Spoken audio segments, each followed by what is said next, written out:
Kunabantu la angazi ukuthi bayi6 kahle ngithi bayi7 bazalwa ngale nyanga kaJuni. Angazi ukuthi ukhona uzalwa nge20, ukhona uzalwa nge6, bese angazi ukuthi ukhona uzalwa nge3 nge10. Bakhona labantu abazalwa ngoJuni bakhona. Awabona abantu abayi6 la.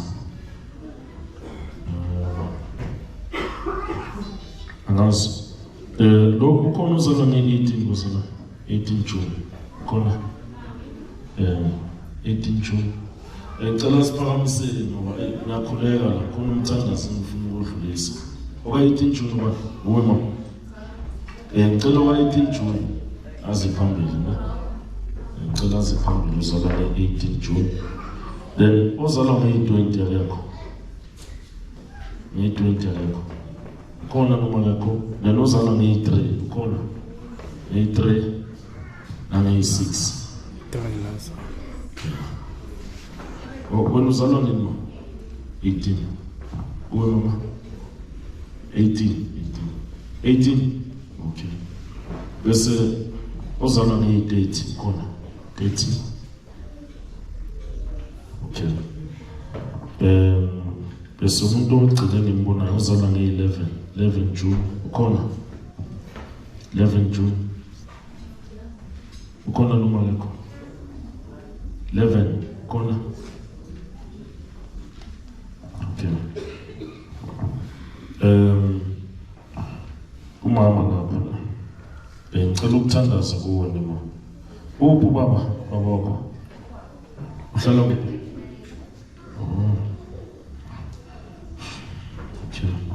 ngicela ukukhulekisa kakhulu ngoba wena lesikhathi uzalwa kwaba nento eyenzakayo phakathi kwabazali bakho kodwa uthi uNkulunkulu ezulwini sikukhulekise ngoba kunogogo lo vele ekhaya kini kubaba embona ekhala phezu kwakho ngoba kuthiwa kimi wena bekaba nesikhathi lapho kwazi kwavuka inhlamba kini kwathukwana ngegama lakho yabona manje le inhlamba lezi nazo zihambe zikulandela into yami ukuphazamisa nasempilweni yakho yabona ngoba wena njalo uhlezi abantu bekuthuka uhlezi uxabana nabantu kodwa uthi uNkulunkulu thina sikhuleke phezu kwesuku lakho lokuzalwa. Ngizocela ukuthi mama wena ngebirthday yakho ungitholele ikhandlela elimhlophe eliyelo bese uthole neligreen lawo makhandlela lawo yowakhanyisa ngebirthday yakho ngoba wena bakusebenza nesimo sesikole uthi ungayiphambili esikolweni.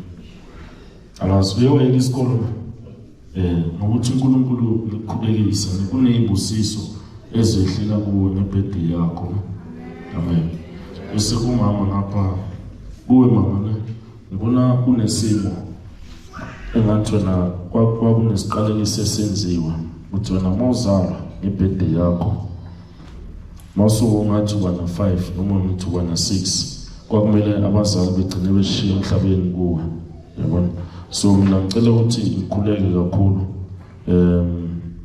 ngizocela ukuthi wena ungitholele amakhandlela ayi3 amhlophe kube ayi2 ayelo nelilodwa eliblue lamakhandlela yokukhuleka ngawo ngebirthday yakho ngoba kunenhlanhla eningi ezayo ngoba angazi ukuthi ngingakutshela na wena 2026 ngibona kuba yinesi bona uba yinesi lo usazohamba uyosebenza eUK ngoba ngibona United Kingdom.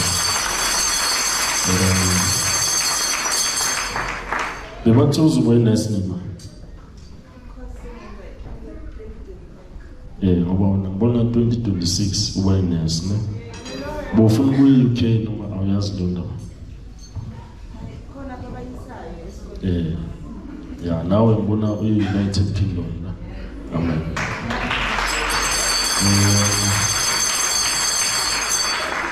Bese ngicela ukukhuleka ngapha kusisi ngoba uthi uNkulunkulu ngithandaza ngoba lesikhathi uzalwa kwaba nempi lempi yaze yafaka igama lakho ngaphakathi manje lempi ihamba ivunguzela kuwe yikho uyithola nawe njalo uhlezi ulwisa abantu manje uthi uNkulunkulu mina ngebirthday yakho ngizocela uthola amakhandlela ayi-2 red, elilodwa limhlophe, elilodwa eliyellow, elilodwa eliblue.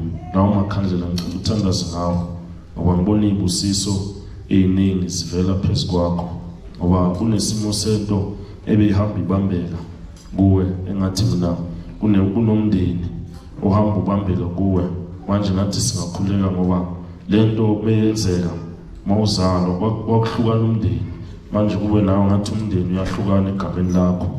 Manje uthi uNkulunkulu mina ngalelanga lelo yoba nezibusiso ezehlela kuwe, ngoba kuyoba nomuntu lo-ke wakuthembisa ukukushada, ngibone efuna ukulobola kakhulu. Amen.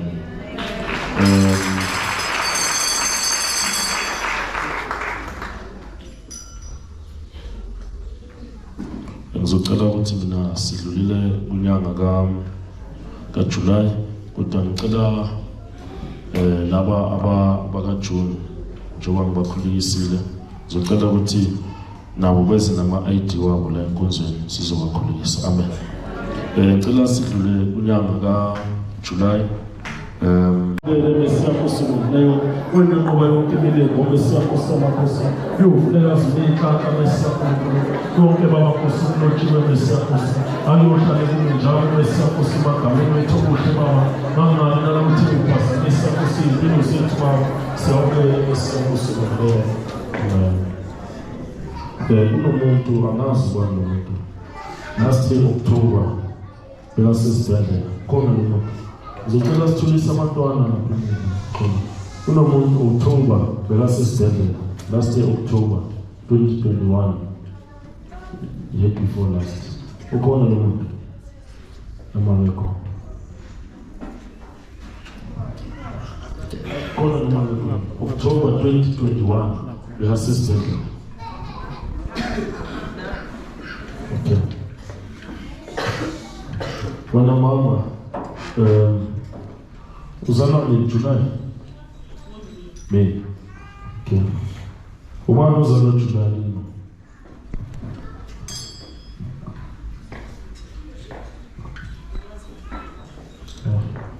Okay. Ngoba uNkulunkulu mina ngithandaza mina, ngoba kunesiqalekiso esenziwe kuwe, ngoba njengoba sikhulela manje ngibona October 2021 isibhedlela ne, ngoba lento ihambe ilandela ukuthi wena njalo ngonyaka kumele ugule. So wena ngizocela ukuthi into ongangenzela yona, ngizocela uthole amakhandlela abe-10 amhlophe, ayi-10 amhlophe. Lamakhandlela sizokukhulela ngawo, sicela uNkulunkulu ukuthi wena lesiqalekiso esenziwa kuwe sisuke ne, ngoba kunomuntu ekhaya kini, lo muntu bengibona washona kahle ngenyanga kaJuly, umuntu ugogo. Ubani lo muntu? Amazi. Cela ungicheckele, kunomuntu washona ngoJuly kini. Manje lento ithi hamba kulandela wena ngo-October ukuthi wena ugule noma uvelelwe yibhebhe ngo-October. Ngizocela sidlulele unyanga kaNovember. Baba siyakhuluma uyofezela konke sithi sacela wena Jehova uNkulunkulu uyophumelela. Baba siyakhuleka Mesiya ukuthi nathi lesithi sibheke emuva, uNkulunkulu masiyobona uNkulunkulu imisebenzi yakho emihle, masiyobona uNkulunkulu khaya nempumelelo esiphakathi. Baba yiba nathi ngelosi sihawulele isilo leyo intando yakho mayenziwe ngelosuphila uzibele phakathi. Amen. Kunomuntu la njengoba ngilo ngikhulekela inyanga, angazi khona lo muntu uzala 97 ngoJuly, khona 97 ngoJuly, khona noma ngekho? Okay. Ngicela ukuthandaza kuwe noma ngicela ukukhuleka kakhulu ngoba kunento ekuhluphayo emoyeni, lento yenze yakuhlupha kakhulu. So ngizocela ukuthi wena sithole amakhandlela ayi-3 ayellow, ayi-4 amhlophe, nelilodwa eliblue, sizokukhulelela kakhulu. Ngoba wena kahle lesikhathi uvela kwakumele yazi ezinye prophet zi-sensitive. Kwakumele wena uma wakho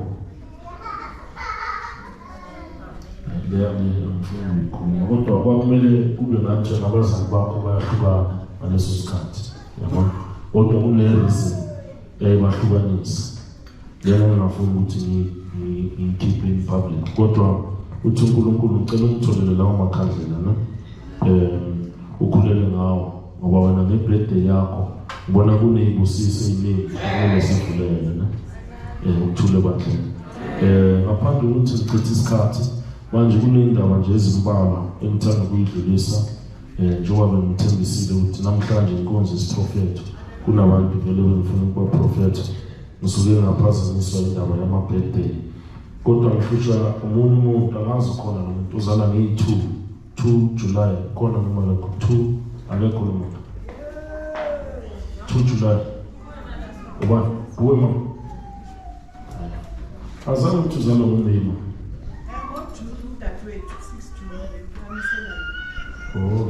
wena uzala 2 July ngoba uthi uNkulunkulu ngithandaze kuwe mama ngoba kunento eyisikaliso esenziwa kuwe ngonyaka ka-1994 kunomuntu wesilisa lona ngibona kwakumele nithi ngashada kodwa nithi menishada wena ugcine kuba umuntu oyithola ulandelwa yinkulumo kuze kube ngathi mina lo muntu kumele ushade naye ushiye emhlabeni ngoba uthi uNkulunkulu sikhulekele kakhulu ma ngoba wena kunento eyenziwe ekhaya kini lesikhathi uzalwa ngoba ngibona kahle kwakumele kube nabantu kuba amawele unabogogo bamawele abobani labantu awubazi okay mina ngicela ukuthi sikhulele kuwe ngoba uthi wena mawenza izinto esikhathini esiningi ube ngathi ekhaya yonke into yenziwa kuwe ngoba uthi uNkulunkulu mina ngithandaze kakhulu ngoba wena njalo ngosuku lakho lokuzala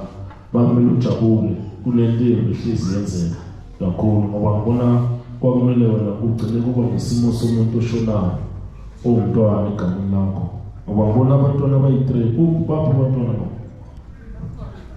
bayingakho abantwana ngoba uthi uNkulunkulu ngithandaze kakhulu ngoba mengibheka isimo sakho wena umuntu engathi singathola into eyi-ID yakho cela uze nayo sikhulele phezu kwayo sikucelele isimo samandla ngoba wena usuku lakho lokuzala ngibona kube ngathi mina kunento enzima eyenziwe egameni lakho ngalolo suku yiye hamba iphazamisa impilo yakho ngoba namanje ngibona uwumuntu olandelwa icala court case bekune court case nama yazi noma uyazi